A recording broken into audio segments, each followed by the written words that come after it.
से आपको बताएं, भारत ने पहले टी20 मैच में श्रीलंका को 43 रन से शिकस्त दे दी। पाले केले में खेले गए 3 टी20 मैचेस की सीरीज के पहले मैच में श्रीलंका की टीम 214 रन के ताकुब में 20वें ओवर में 170 रन बनाकर आउट हो गई।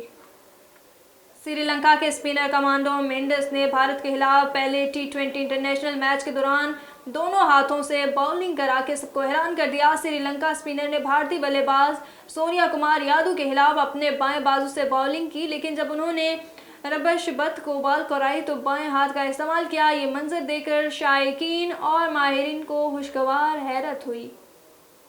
कौमी फास्ट बॉलर हसन अली कौनी की तकलीफ से निजात ना पा सके। ज़राए के मुताबिक हसन अली कौनी की इंजरी के बायस काउंटी क्रिकेट में मुकम्मल मैचेस नहीं खेल सके। हसन अली का वॉर्कशायर काउंटी से मुआहदा था। दूसरी जानिब हसन अली की बांग्लादेश के खिलाफ टेस्ट सीरीज में शिरकत भी मुश्किल है।